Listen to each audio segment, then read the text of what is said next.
મિત્રો, હું મુનીર ખોજા, founder wings associates legal consultancy. આ કંપનીની સ્થાપના લગભગ 2011માં કરવામાં આવેલી. 15-16 વર્ષથી કંપની કાર્યરત છે અને કંપનીની અંદર સિનિયર જુનિયર એડવોકેટ્સ અમારી સાથે છે અને જરૂર પડે તો અમે હાઈકોર્ટના એડવોકેટને બી હાયર કરીએ છીએ વર્ક ટુ વર્ક. અને કંપનીનું જે કામ છે એ વધારે પડતું લેન્ડ બિલ્ડિંગ રેવન્યુનું છે અને એપ્રુવલ્સ ડોક્યુમેન્ટેશન. કોર્પોરેટ લેવલની કંપની સાથે અમે કામ કરીએ છીએ અને તેઓને સેવા પૂરી પાડીએ છીએ. હું પોતે જે નારગોલમાં પોર્ટ આવવાનું હતું એ પોર્ટ પ્રોજેક્ટ ઉપર કામ કરી ચૂક્યો છું. કાર્ગો પાવર એન્ડ ઇન્ફ્રાસ્ટ્રક્ચર નામની જે કંપની હતી, મૂળ કંપની કાર્ગો મોટર્સ, એ કંપની સાથે હું કામ કરી ચૂક્યો છું. જે લેન્ડ સર્વે હતું ફર્સ્ટ સ્ટેજ, એના પર કામ કરેલું છે, પરંતુ કોઈ કારણસર કંપની પ્રોજેક્ટ કરી શકી નથી. એ પોર્ટ હવે કેન્સલ થઈ ગયું છે, પરંતુ એના પર કામ કરેલું છે. અને એવી ઘણી બધી કંપની છે, પણ પ્રાઇવેસીના લીધે ક્લાયન્ટના નામ શેર કરી શકાય નહીં. અત્યારે બીજું કહું તો હું પોતે એક હ્યુમન રાઇટ એક્ટિવિસ્ટ છું, independent activist, human right activist છું. આ અગાઉ હું national human rights and social justice of દિલ્હીનો વલસાડ જિલ્લાનો હ્યુમન રાઇટ્સ પ્રેસિડેન્ટ રહી ચૂક્યો છું. હવે આપણે વાત કરીએ તો જે લીગલ સર્વિસીસ જે અમે પૂરી પાડીએ છીએ એના માટે જો વાત કરીએ, મારો અનુભવ તમારી સાથે શેર કરું તો અત્યારે જે આપણે પ્રોબ્લેમ્સ જે અનુભવી રહ્યા છે, જે પ્રોપર્ટી કાર્ડનો ઇસ્યુ છે અત્યારે, કે બિન ખેતીની જે મિલકત છે એના 7/12 બંધ થઈ ગયા છે, ક્યાં તો વેલિડ નથી. તો હવે સરકારે કીધું છે કે જે બિન ખેતીની જમીન છે એના તમારે બધાના પ્રોપર્ટી કાર્ડ બનાવી લેવાના. તો એમાં થાય છે એવું કે ઘણા બધાના પ્રોપર્ટી કાર્ડ બનતા નથી, ઘણા બધાની ફરિયાદ છે. તો એના માટે શું કરવું? તો સૌપ્રથમ તો તમારે જે તમારી મિલકત છે, એને પ્રોપર્ટી છે, એના તમારે બિન ખેતીના જે હુકમ અને પ્લાન એ તમારે મેળવવા પડશે. તમારી પાસે હશે, જો નહીં હોય તો તમારે મેળવી લેવાના. તો પહેલાં તાલુકા પંચાયતમાંથી બિનખેતી કરવામાં આવતું હતું. તો જો તમારે તાલુકા પંચાયત હોય નજદીક, ત્યાં તમે કચેરીમાં તપાસ કરશો તો તમારો સર્વે નંબર, હુકમ નંબર આપશો, દસ્તાવેજમાં મેન્શન હશે, તો લોકો તમને કાઢી આપશે. બીજું કે ત્યાં નહીં હોય તો જિલ્લા પંચાયતમાં, તો જિલ્લા પંચાયત કચેરીમાં પણ તમે આપશો આ બધું, તો તમને બિનખેતી હુકમ ને પ્લાન મળશે. અને એના આધારે પછી તમારે તમારા જે દસ્તાવેજ વગેરે છે, 7/12 છે, અને આ જે પુરાવા છે, હુકમ પ્લાન, એ તમારે તમારી નજદીકની જે ડીએલઆર કચેરી છે ત્યાં તમારે ફોર્મ ભરીને બધું આપવાનું છે. તો એ પ્રમાણે નવેસરથી કામગીરી કરી તમારો પ્રોપર્ટી કાર્ડ બનશે. હવે થાય છે એવું કે પ્રોપર્ટી કાર્ડમાં તમે જો તો થોડી વિસંગતતા છે કે ઘણાના બનતા નથી. તો કેમ નથી બનતા? તો એમાં એવું થાય છે કે આપણી પાસે જે આપણો પ્લોટ એરિયા છે, સમજો કે તમારો પ્લોટ એરિયા છે 100 મીટર, પણ તમે જ્યારે જાઓ છો ત્યારે તે લોકો ના પાડે છે કે તમારું કેજીપી થશે નહીં. કેમ નહીં થશે? કે તો ભાઈ તમારો પ્લોટ એરિયા છે 200 મીટર, જે તે વખતે પ્લાનમાં 200 મીટર તમારો પ્લોટ નંબર સમજો કે 10 છે ફોર એક્ઝામ્પલ, અને તમે ખરીદેલો છે 100 મીટર, તો તમારી પાસે તો સેલડીડ છે. તો આપણે એવું કહીએ છીએ કે ભાઈ અમારો તો દસ્તાવેજ થયેલો છે, અમારું કેમ નથી કરી આપતા?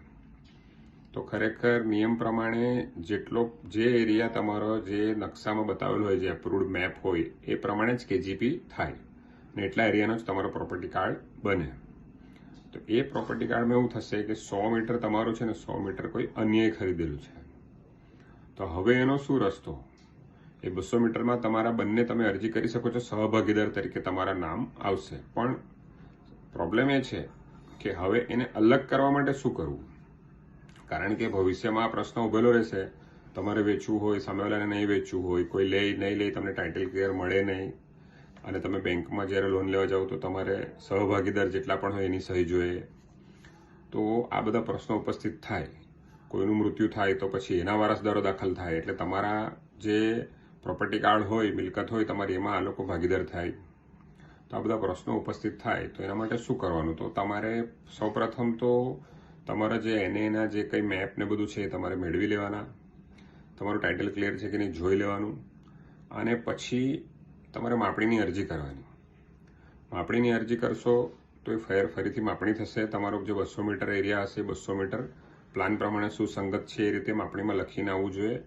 અને સરકારી માપણી હોવી જોઈએ. આપણે પ્રાઇવેટ જે ખાનગી રાહે કરાવીએ છીએ એ ચાલશે નહીં. સરકારી માપણી કરાવવાની તમારે DLR કચેરીમાં તમારે એનું ચલણ ભરવાનું હોય છે, અને ચલણ ભરો એટલે પછી સર્વેયર માપવા આવશે. તો એ માપણી થશે 200 મીટરની. તો એ ફરીથી તમારે નકશા રિવાઇઝ કરવા પડશે ટાઉન પ્લાનિંગમાં, જેમાં તમારે પ્લોટ નંબર 10માં તમારે બતાવવાનું રહેશે A અને B, એટલે A 100 મીટર, B 100 મીટર. તો તમે જ્યારે ફરીથી જ્યારે કરાવીને લેશો ત્યારે તમારે ફરીથી એનું KGP કરાવવાનું છે, A અને B નું, કે આની અંદર એક પ્લોટ હતો એના અમે 2 વિભાજન કરેલું છે. ત્યારે તમારો પ્રોપર્ટી કાર્ડ છૂટા પડશે.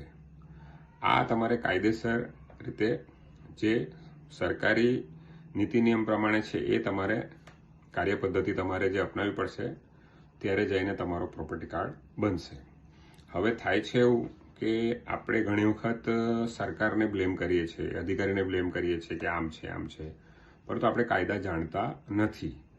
જો તમે કાયદા જાણતા હો, અથવા તમે કોઈ લીગલ કન્સલ્ટન્ટ, એડવોકેટ તમારા રોકી અને એની પાસે તમે વ્યવસ્થિત કામ કરાવેલું હોય, તો તમને આ પ્રશ્ન આવશે નહીં. અત્યારે જે સ્થિતિ છે તમે જો તો દરેક સરકારી અધિકારી કામ કરે જ છે, પરંતુ તમારી માંગણી સાચી હોવી જોઈએ, તમારી અરજી સાચી હોવી જોઈએ, તેમાં તમામ પુરાવા જોડેલા હોવા જોઈએ. તો તમારી પાસે કોઈ પૈસાની માંગણી કરશે નહીં, તમને કોઈ હેરાન પરેશાન કરશે નહીં, અને સમયસર તમારું કામ થઈ જશે. બની શકે કે થોડો ટાઈમ જાય, કારણ કે અધિકારી પાસે પણ વર્કનો લોડ હોય છે. તો કદાચ 30 દિવસની સમય મર્યાદા હોય તો તમારું 60 દિવસમાં કામ થશે, પણ તમારું કામ થશે. તમારે અરજી સાથે પુરાવા જોડવા પડશે. જો આપણે જાણકારીના અભાવે ખોટી અરજી કરશું અથવા અરજી જ નહીં કરશું તો આપણું કામ ડિલે થશે, અને પછી આપણે સરકારને બ્લેમ કરશું. પરંતુ ખરેખર એવું નથી હોતું. આપણે કાયદા પ્રમાણેનું કામ કરવાનું હોય છે અને કાયદા પ્રમાણે અરજી કરવાની હોય છે. ત્યારે જે સરકારી અધિકારી છે એ પણ પોતાની સત્તામાં રહીને કામ કરી શકે છે. હવે પહેલાં મેં કીધું એમ કે તાલુકા પંચાયતમાંથી બિનખેતી થતું હતું, જિલ્લા પંચાયતમાંથી થતું હતું.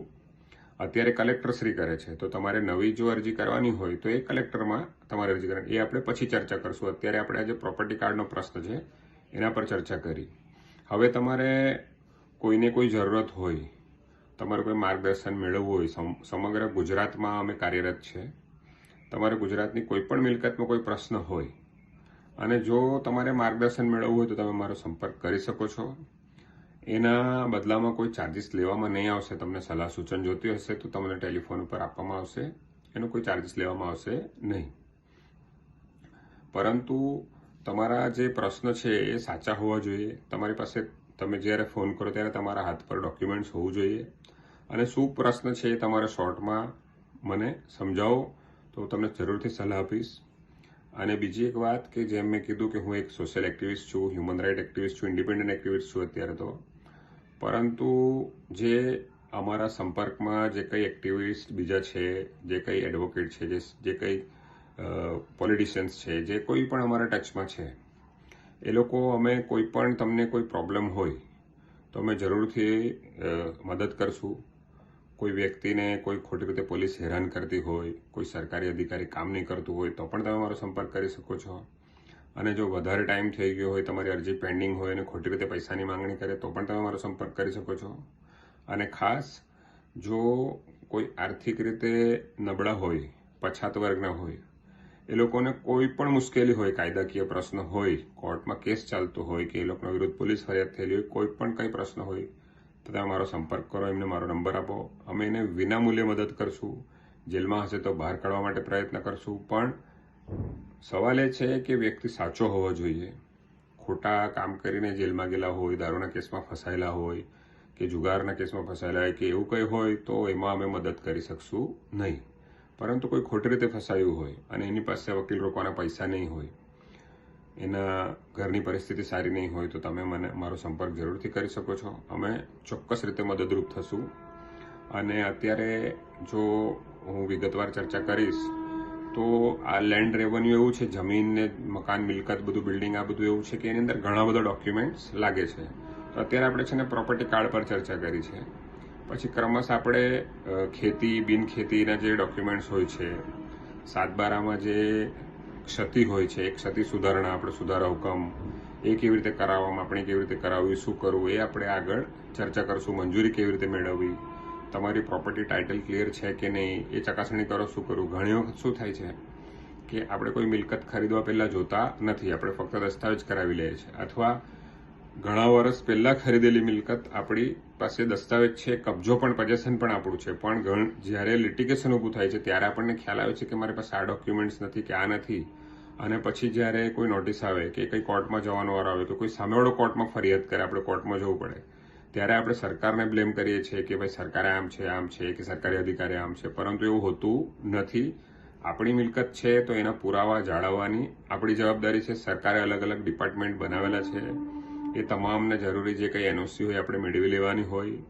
તમારી ગ્રામ પંચાયત હોય તો તેમાં તમારી નોંધણી, આકારણી, કે પછી નગરપાલિકા હોય તો ત્યાં એ પણ તમારે કરાવીને દર વર્ષે એનું જે કંઈક પણ ભરણું આવે આપણે ભરવાની જવાબદારી આપણી છે. તો એ બાબતમાં આપણે આગળ ચર્ચા કરશું, પણ અત્યારે આટલી વાત કરીને આ વિડીયો પૂરો કરીએ. અને મારો નંબર હું આપું છું, તમે કંઈ પણ જરૂરત હોય તો મને ચોક્કસથી સંપર્ક કરી શકો છો. સલાહ સૂચન માર્ગદર્શન આપશું, એના કોઈ પણ પૈસા લેવામાં આવશે નહીં. 9173851222 આ મારો નંબર છે, તમે ચોક્કસથી સંપર્ક કરી શકો છો. જય હિન્દ.